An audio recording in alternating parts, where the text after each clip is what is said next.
오늘부터 이거 금지입니다. 자유롭습니까? 강요받고 살지 않았어요? 이런 게 부자유의 원인이잖아요. 좀 제발 이거부터 꼭 하셔야 돼요. 우리 머릿속을 지배하는 여러 가지 문제들이 있는데요. 그중에 제가 두 가지만 꼭 지적을 하면, 나이 들었다고 생각하거나 말하는 거, 오늘부터 이거 금지입니다. 왜냐하면 내가 나이 들었다라고 얘기하면 사실 생물학적으로는 어울리지 않는 그런 시대를 우리가 살고 있지 않습니까? 노인 허세라 그러는데, 허세로 자꾸 자기가 나이 들었다 그래요. 두 번째, 평생 내가 가족을 위해서 이렇게 노력하고 열심히 살아왔는데 나보고 더 이상 열심히 살라고 하지 마. 나는 이제는 쉴 때야 라고 생각하시는, 그래서 이제 여생이라는 용어들을 쓰시지 않습니까? 요거 쉴 때, 여생 금지입니다. 왜냐하면요, 지금이 제일 자유로울 시기거든요. 애들 다 컸죠. 그러니까 단칸방에서 자취하면서 정말 매사 돈을 아껴가면서 살던 기준에서 보면 지금 우리가 얼마나 여유로워졌어요. 이 상태에서 자신의 꿈을 향한 멋진 인생을 시작하는 거, 이거 너무나 당연하지 않습니까? 여러분들 오늘부터 그렇게 한번 확 나서 보시기를 권합니다. 자유란 자신이 하고자 하는 것을 하는 상태를 의미해요. 자신이라는 건 뭐죠? 자기가 원하는 게 뭐죠? 오랜 세월 동안 부모님으로부터, 학교에서, 사회에서, 직장에서 이래 해야 한다는 것을 계속 사실은 강요받고 살지 않았어요? 그 환경에 다 사람들에게 잘 보이려고 합니다. 그러다 보면 다른 사람이 좋아하는 것을 행위하지 내가 좋아하는 것을 행위할까요? 행위하지 못하게 됩니다. 인간은 타인의 욕망을 욕망한다. 우리가 자유로우려고 해도 내가 뭘 자유하고 싶은지를 모르니까 이게 쉽지 않아요. 내가 하고자 하는 것을 그러니까 찾아야죠. 반드시 써보셔야 돼요. 40-50년 동안 잊어버렸던 자신의 진짜 자유의 욕망을 찾는 것부터 출발하셔야 되는 거예요. 자, 욕망을 찾았어요. 예를 들게요. 내가 테니스를 치고 싶어요. 자, 그런데 테니스장에 가서 테니스를 쳐보니까 공만 줬다가 끝나요. 자유롭습니까? 내가 해외여행을 편하게 하고 싶은데 언어적인 불안증 때문에 자유감이 느껴지진 않아. 이런 게 부자유의 원인이잖아요. 자유로우려면 부자유의 원인을 제거하셔야 돼요. 그 자유를 찾아서 끝나는 것이 아니라 그 자유를 행위할 수 있는 역량을 우리 몸에 붙여야 돼요. 제가 아이캔 대학이라고 성인 성장 프로그램을 운영하거든요. 거기에 70대 분들도 많이 오십니다. 2박 3일 혼자 여행을 다녀오세요. 그래서 혼자 여행을 통해서 자유감각을 익히세요 하는 말씀을 제가 드립니다. 못 가는 이유를 100가지를 얘기해요. 그중에 어떤 분이 남편이 밥을 못하고 빨래도 못하고 아무것도 못한대요. 그래서 내가 너무 답답해서, 아니 정한 되면 뭐 햇반 뭐 집에 있는 반찬에서 채워서 먹으면 되지, 빨래는 우리가 합니까? 세탁기에다가 집어넣고 세제 넣고 스위치 누르면 빨래 해주고, 청소는 청소기가 다 해주고, 가사를 남성들이 다 할 수 있는데 그게 어떻게 여행을 못 가는 이유가 됩니까? 아이들은 어떻게 해요? 그래서 제가 그냥 한마디로 우스갯소리를 얘기합니다.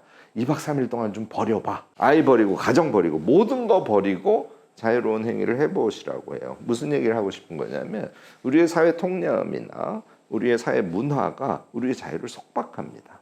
그것을 용기 있게 깨는 시도들을 해주는 이 세 가지가 전제되지 않으면 실제로 자유로울 수 없습니다. 자, 내가 원하는 자유의 구체적 내용들을 아셔야 되고요. 그 자유를 행위할 수 있는 역량을 키우셔야 되고, 용기 있게 자유를 행위하는 것을 쌓아가셔야 우리가 자유로울 수 있는 거예요. 그냥 하세요. 너무 단순한 답이죠. 한 번 하면 어렵고요. 2번 하면 조금 쉬워지고요. 3번 하면 생각보다 쉬워져요. 그래서 4번, 5번 하시면 그게 자신의 자유의 영역을 높이는 겁니다. 특히 50대 여성들, 지금 정확하게 자유를 시작하시지 않으면 여러분들만의 인생이란 건 존재하지 않게 돼요. 그냥 주부로서, 엄마로서. 그거로 인생을 마무리할 수는 없죠. 이제 제대로 시작하실 때입니다. 우리 60대가 됐어요. 그래서 내가 은퇴를 했어요. 그러면 자기가 해왔던 일이 정말 지긋지긋할 수 있습니다. 지긋지긋함이란 그 이면에 뭐가 있냐면, 참으면서 그걸 해오면 그것이 어떻게 된다? 몸에서 떨어져 나가지 않는 자기와 일체화된 역량으로 그게 몸에 남아요. 걔를 버리시면 안 돼요. 걔를 이용해서 다른 것을 하시길 권해요. 왜냐하면 한나 아렌트의 용어인데요. 우리가 그냥 먹고 사느라고 노동하는 거는 영어로 레이버라고 하고, 그다음에 어떤 영역에서 조금 전문적으로 일하는 거 work라고 하고 마지막에 practice를 강조했어요. 그러니까 여태까지 레이버를 했던 것을 연장해서 삶을 살려고 하실 필요는 없습니다. 자신의 본래의 욕동을 다시 찾으시고 계획하시고 그래서 새로운 영역을 도전하시기를 정말 권해요. 그런데 그걸 할 때 여태까지 레이버로 내 몸에 쌓았던 역량을 버리지 말라는 거예요. 여러분들이 잘 머리를 쓰시면 그동안의 역량을 약간 방향을 틀어서 여러분들의 미래를 개척해 갈 수 있는 그런 지혜를 얻을 수 있으리라고 믿고요. 자신이 하고자 하는 미래의 어떤 일의 내용과 그거를 잘 연결지우고 부족한 부분이 반드시 생깁니다. 그거는 공부를 하셔야 돼요. 그래서 공부하는 걸 전제로 하시면 여러분들은 과거의 역량을 토대로 해서 거기에 새로운 역량을 붙여서 그 누구도 따라올 수 없는 아주 기가 막힌 문제 해결 능력을 몸에 붙이실 수 있을 거예요. 우리에게 가장 중요한 수단이 독서, 책을 읽는 거예요. 제일 쉬운 책 한 개 도서관에서 빌려와서 일단 한 권 완독하는 기쁨을 한번 경험해 보세요. 어려운 책 읽지 마시고요. 읽을 때 이거 다 아는 얘기야 하는 내용을 한 권 빌려서 완독을 하시면 그 다음부터는 책을 읽으실 수 있는데 앞으로 그런 품격 있는 자신을 만들어가고 그 품격 있는 자신의 머릿속에서 나온 자신의 인생의 계획만 우리를 멋진 인생으로 이끌어준다 하는 거 잊지 마시고요. 독서도 난공불락이라고 생각하지 마시고 일단 시도하시고 한 단계 한 단계 여러분들의 독서 능력도 더 높여가시면 좋을 것 같습니다. 제일 먼저 하실 게 집을 비우시는 거예요. 집을 비우라면은 집을 한 통을 한꺼번에 비우시는 분들이 계세요. 그러면 충격이 너무 크니까 요것도 재미로 방 하나씩 잡아서 비우시기 바랍니다. 2년 동안 안 입은 옷 이렇게 기준을 정하세요. 얘는 유행이 다시 올 거야. 이런 것 좀 제발 하지 마시고 옷장이 막 꽉 붙어가지고 꽉 차 있는데 그중에 오늘 내 기분을 맞춰주는 옷을 어떻게 고릅니까? 그래서 비움이 우리에게 거꾸로 창조적인 아름다움을 준다. 뭐 이렇게 생각을 하셔도 좋을 것 같고요. 한 가지만 더 말씀을 드릴게요. 부엌 좀 제발 외국 여행 갔다가 사오신 양념들 처음에 2번 치셨죠? 그리고는 한 번도 안 치셨잖아요. 버리셔야죠. 이거부터 꼭 하셔야 돼요. 정리의 삶이 우리에게 비움의 실질적 지혜를 갖다 줄 겁니다. 왜냐하면 비운 것이 우리에게 무엇을 주는지를 일상을 통해서 느끼게 되거든요. 자, 이제 하나 또 비워볼까요? 평생 미워하던 사람이 한 사람 있었어요. 이거를 마음에서 비워내지 않으면 어떤 현상이 생깁니까? 나는 사람을 미워하는, 그것도 오랜 기간 미워하는 정말 속 좁은 인간이구나 하고 결국은 자기를 비하하게 됩니다. 근데 그걸 비워내면 우리는 훨씬 더 마음이 넓고 훌륭한 사람으로 자기를 인식하게 되겠죠. 또 그 미움은 한 사람에 대한 미움으로 그치는 것이 아니라 이게 전염성이 있어요. 자꾸 다른 사람을 미워해도 되는 것처럼 나를 풀어놔 버리는 거예요. 나이가 50, 60, 70이 되면 평생 동안 잊지 못하고 끝까지 미워해버리는 이런 사람들 꼭 한두 분 계시지 않아요? 제 이참에 꼭 그 생각을 버리시기 바랍니다. 생각을 버리는 방법은 그 생각에 다른 생각을 더 씌우는 거예요. 그 생각을 없애려고 해도 머리에 자꾸 떠오르면 안 되죠. 그러니까 그를 미워하던 마음을 그를 인정하고 그의 장점을 해석해주는 마음으로 바꿔주시는 거예요. 나한테 해코지를 했어. 그렇지만 그는 나에게는 나쁜 짓을 했지만 그가 원래 갖고 있었던 특성이 있고 그 나름대로 잘 살고 있는 거야. 내가 좀 피해를 봤을 뿐이지. 그건 용서하고 그의 가치를 내가 인정해야지 하는 생각으로 바꿔주는 거예요. 욕심도 비워내야죠. 특히 돈 욕심. 돈 욕심이 없는 분도 문제입니다.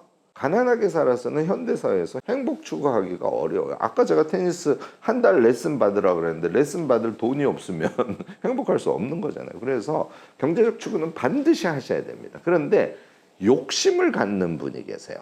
아, 저 집은 어디다가 빚을 내서 부동산을 사놨더니 걔가 4배가 뛰었대. 그건 여러분들의 케이스가 아니잖아요. 남의 이야기를 내게 끌고 와서 그것이 마치 내가 그렇게 될 수 있다고 생각하는 걸 우리가 욕심이라고 칭하거든요. 자, 부동산 투자를 하려면 어떻게 하신다고요? 네, 6개월 동안 공부를 하세요.